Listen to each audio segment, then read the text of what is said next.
Hello everyone, welcome to Aryahi vlogs and tips. అందరూ ఎలా ఉన్నారు? నేనైతే చాలా బాగున్నాను. సమ్మర్ వచ్చేసింది కదండి.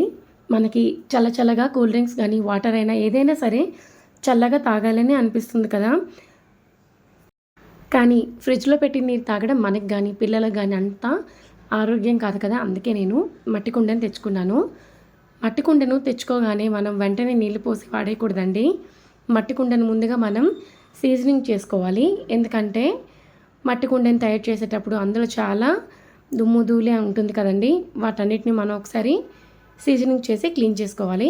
దీనికోసం మట్టి కుండలో నీళ్లు పోసి ఒకసారి శుభ్రంగా కడిగి మట్టి కుండ మొత్తం మునిగేలా ఒక టబ్లో దేంట్లోనైనా నీళ్లు పోసుకొని మట్టి కుండను పెట్టి ఒక నైట్ అంతా అలా వదిలిపెట్టేయాలి.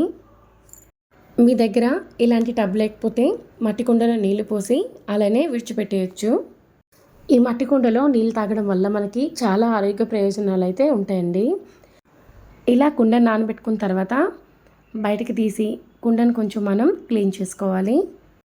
మట్టి కుండని క్లీన్ చేసుకోవడానికి నేను ఇక్కడ రాళ్ళుప్పు అలానే నిమ్మకాయ చెక్కనైతే వాడుతున్నాను.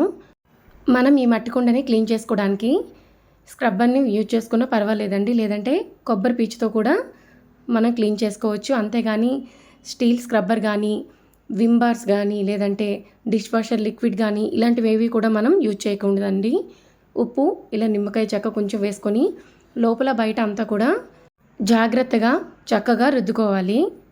ఇలా చక్కగా క్లీన్ చేసుకోవడం వల్ల మనం కుండని వాడేటప్పుడు అందులో నీళ్లు వేశాక ఆ నీళ్ళు అనేవి మట్టి వాసన రాకుండా ఉంటాయి. కుండని ఇలా లోపల బయట బాగా క్లీన్ చేసుకున్న తర్వాత నీటితో ఓ 2 సార్లు కడిగి కుండని కొంచెం ఆరబెట్టుకోవాలి. ఇలా సీజనింగ్ చేసుకున్న కుండలో నీళ్లు పోసుకొని రాత్రి నీళ్లు పోసుకుంటే మనకి పొద్దున కల్లా చల్లని వాటర్ అనేది తయారవుతుంది. అలానే ఈ కుండని మనం 3 రోజులకు ఒకసారి మనం క్లీన్ చేసుకోవాలి.